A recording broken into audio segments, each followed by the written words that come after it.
पाठ 7। मेरा अतिथि। पाठ प्रवेश। पशु पक्षी भी हमारे मित्र या अतिथि हो सकते हैं। यदि हम उनकी रक्षा करेंगे तो वे भी हमें प्रेम देंगे। प्रेम और ममता का भाव पशु पक्षियों या मानवेतर प्राणियों में उसी प्रकार होता है जैसा कि मनुष्यों में।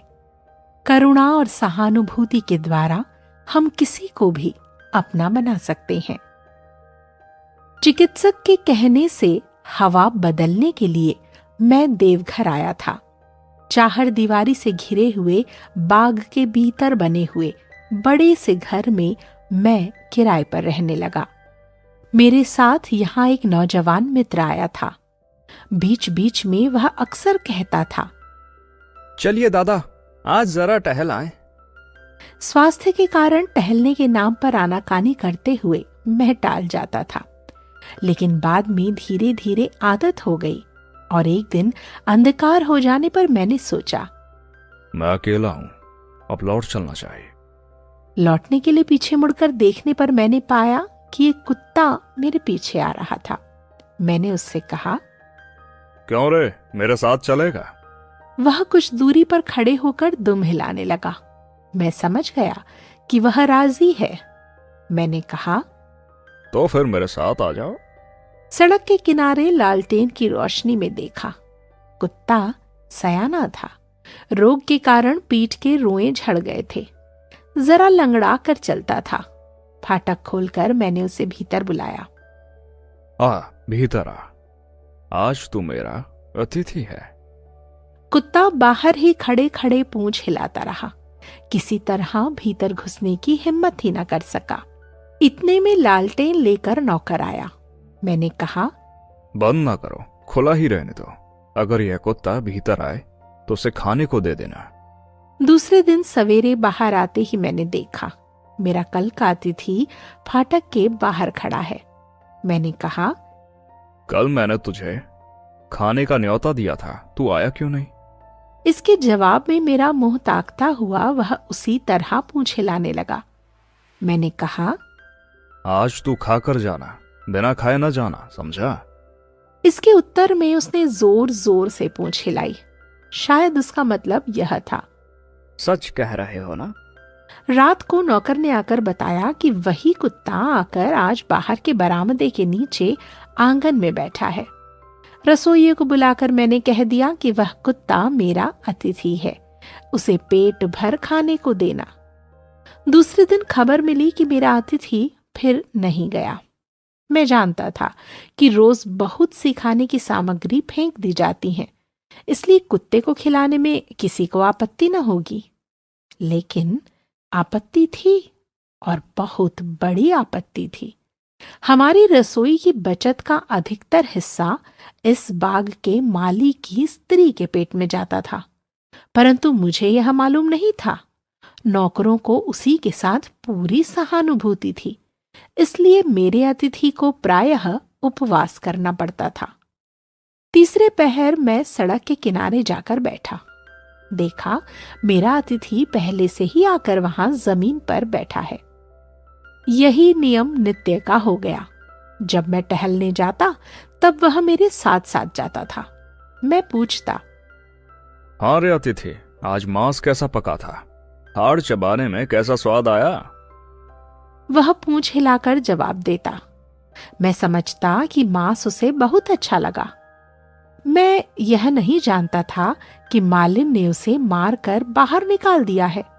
वह उसे भीतर घुसने ही नहीं देती। एकाएक मेरी तबीयत खराब हो गई। 2 दिन तक मैं ऊपर से नीचे उतरकर नहीं आ सका। दोपहर के समय ऊपर के कमरे में बिछौने पर पड़े पड़े अखबार पढ़कर समाप्त किया था। खुली हुई खिड़की से बाहर की धूप से तपे हुए नीले आकाश की ओर अनमनी दृष्टि से देखते हुए मन में कुछ सोच रहा था कि सहसा खुले हुए दरवाजे से कमरे के फर्श पर कुत्ते की परछाई दिखाई पड़ी। मुंह बढ़ाकर देखा, अतिथि सामने खड़ा पूंछ हिला रहा है। मैंने सोचा, 2 दिन से मुझे नहीं देखा, इसलिए शायद मुझे देखने आया है। मैंने पुकारा, आओ अतिथि, भीतर आओ। वह नहीं आया। वहीं खड़ा खड़ा पूंछ हिलाने लगा।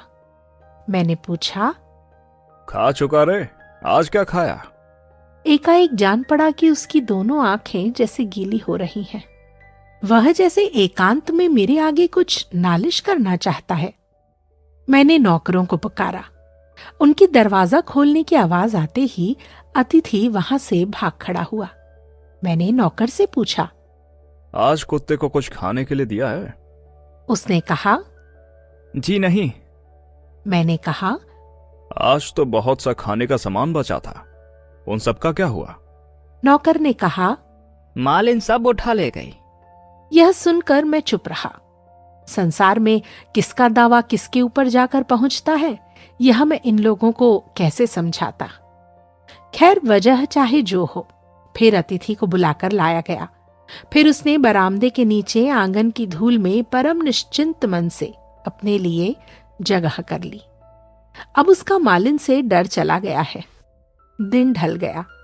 तीसरे पहर मैंने ऊपर के बरामदे से देखा, अतिथि इसी तरफ देखता हुआ चलने के लिए तैयार खड़ा है। मेरे टहलने जाने का समय हो गया था ना। मेरा शरीर सबल नहीं हुआ। आरोग्य न होने पर भी देवघर से विदा होने का दिन आ गया। आज सवेरे से सामान बंधना शुरू हो गया। दोपहर की ट्रेन से जाना है। फाटक के बाहर गाड़ियां आकर खड़ी हुईं। उन पर सामान लादा जाने लगा। अतिथि बहुत व्यस्त था। कुलियों के साथ बराबर दौड़कर भीतर बाहर आ जाकर चौकसी करने लगा, जैसे वह देखभाल कर रहा हो कि कहीं कुछ खो न जाए या छूट न जाए। सबसे अधिक उत्साह उसी में नजर आ रहा था। वहां पहुंचा तो देखा मेरा अतिथि सामने खड़ा है। मैंने कहा, क्यों रे, तू यहां भी आ गया? उसने पूंछ हिलाकर इस प्रश्न का उत्तर दिया। क्या जाने उसके क्या मायने थे। टिकट खरीदे गए। माल असबाब की तौल हो गई। मित्र ने आकर खबर दी कि ट्रेन के छूटने में बस 1-2 मिनट की ही देर है। साथ में जो लोग सवार कराने आए थे उन सबको मैंने बख्शीश दी। कुछ पाया नहीं तो केवल मेरे अतिथि ने। हवा में धूल उड़कर पर्दे की तरह छा गई। जाने के पहले उसी पर्दे के भीतर से मैंने स्पष्ट देखा कि स्टेशन के फाटक के बाहर मेरा अतिथि खड़ा एक टक मेरी ओर ताक रहा है। ट्रेन सीटी देकर चल दी। घर लौटने का आग्रह या उत्साह मुझे अपने मन के भीतर कहीं ढूंढे नहीं मिला। केवल यही ख्याल आने लगा कि मेरा अतिथि आज लौटकर देखेगा कि घर का लोहे का फाटक बंद है। उसके भीतर जाने का कोई उपाय नहीं। शायद रास्ते में खड़े होकर 2-3 दिन मेरी राह देखेगा।